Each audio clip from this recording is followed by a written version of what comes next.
السلام عليكم ورحمة الله.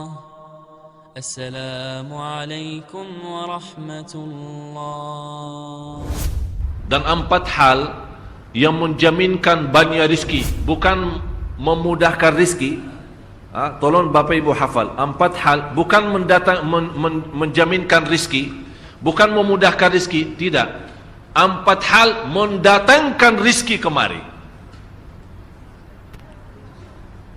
Dan 4 hal bukan Allah kasih kemudahan berarti kita berjalan mencari rizki Allah kasih, tidak. Bukan dikasih kemudahan, tapi di mana saja kita ada, posisi kita di mana saja, Allah datangkan rizki kepada kita. Yang pertama, qiyamul lail, salat malam.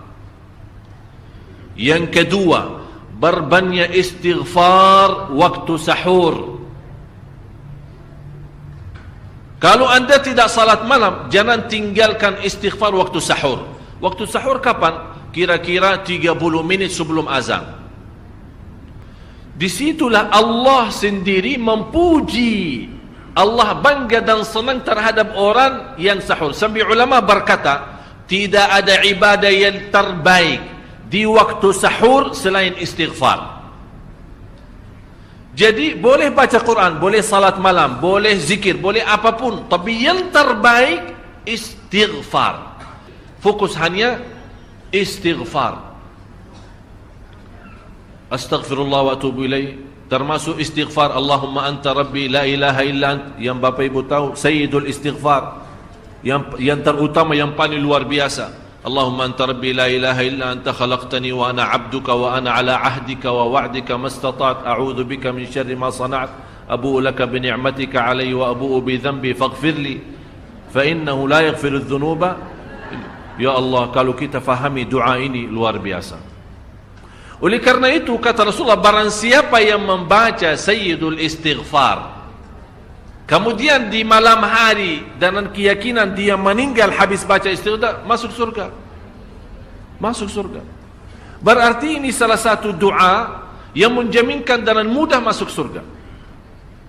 Jadi 4 hal yang mendatangkan rizki, bukan kita mencarinya, dia yang datang kemari. Apalagi saat mencari lebih mudah. Qiyamul lail, salat malam. Tapi dalam bahasa, mohon maaf Bapak Ibu, dalam bahasa Arab disebut qiyamul lail, bukan salat. Tapi kalau diterjemahkan dalam bahasa kita salat. Tapi kenapa di situ qiyamul lail? Diberikan qiyamul lail, qiyam artinya berdiri. Berarti lama. Saking lama berdiri dikaitkan jadi qiyamul lail. Qumil laila ya ayyuhal muzammil. Apa terus? Qumil lail, berdirilah saat malam. Berdirilah, bukan salatlah malam, tidak. Berdirilah malam hari. Itu dahsyatnya di situ berdiri. Qiyamul lail. Yang kedua, berbanyak istighfar. Yang ketiga, berbanyak sedekah. Sebenarnya bukan istilah berbanyak sedekah. Kadang-kadang orang bersedekah 100 juta, udah saya sudah bersedekah 100 juta. Bukan itu. Bukan yang dimaksud berbanyak sedekah itu dari sisi uang itu banyak atau sedikit, bukan. Yang dimaksud rahasia sedekah, ta'ahudus sedekah, istiqamah bersedekah. Istiqamah. Itu tidak menjadi masalah besar maupun kecil. Itu tidak menjadi masalah. Karena bagi Allah tidak ada artinya besar maupun kecil. Kita tidak memberikan kepada Allah, karena Allah Maha Kaya. Tapi rahasia sedekah itu kita terus menerus sedekah. Siang, pagi, malam, siang, pagi, malam, pagi, besok, terus minggu depan. Tidak pernah berhenti. Setiap ada kesempatan selalu kita membawa sedekah. Itu namanya ta'ahudus sedekah. Ta'ahud kalau dalam bahasa sebuah janjian. Seolah-olah kita ada kontrak kerjasama antara diri dengan apa? Dengan sedekah. Itu kata ta'ahud, ahad, berjanjian. Saya berjanji. Seolah-olah ada berjanjian antara kita dalam sedekah. Jadi tidak boleh terlepas dari berjanjian, seolah-olah kita menghormati berjanjian. Bagaimana menghormati? Kita terus kerjasama. Kita beri, Allah ganti berkah sedekah. Kita beri lagi, Allah ganti masih terus. Kita beri, masih Allah terus ganti. Itulah dahsyatnya sedekah. Jadi Bapak Ibu, jangan nunggu hari tertentu, bulan tertentu, malam tertentu kita bersedekah. Jangan. Setiap kita merasa ada berita baik, ada berita maupun ada berita buruk yang menyakiti perasaan kita, di rumah tangga kita, anak kita, suami kita, istri kita, apapun, langsung segera sedekah. Disitulah rahasianya. Ikatkan seolah-olah kita sudah membuat perjanjian antara diri dan sedekah. Dalam segala hal, hal senang maupun hal tidak, hal bahagia maupun hal sedih, hal bangga maupun hal lagi menghadapi kesusahan, kesulitan, selalu sehat dan sakit.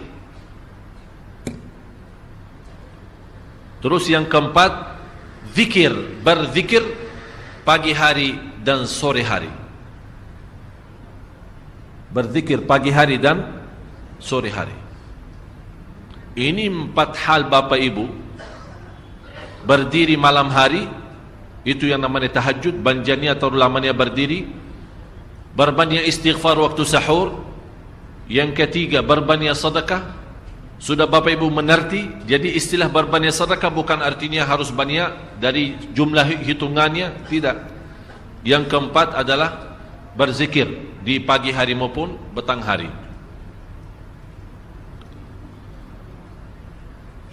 Amman huwa qanitun ana al-laili sajidan wa qa'ima. Sajidan wa qa'ima. Jadi Bapak Ibu, saat kita berdiri lama, walaupun baca satu ayat, diulangi berkali-kali, walaupun baca surah pendek, tapi diulangi berkali-kali, tidak menjadi masalah. Bapak Ibu hanya hafal qulhu. Qulhu dibaca 3 kali, pahalanya seperti baca Al-Quran 30 juz. Ada seorang salih mengajak kawannya, sudah mendekati subuh, ayo bangun salat malam dan baca sepertiga Al-Quran. Langsung orang itu menjawab, bagaimana saya baca, sebentar lagi mau azan. Bacalah qul huwallahu ahad. Salat malam dan qul huwallahu ahad.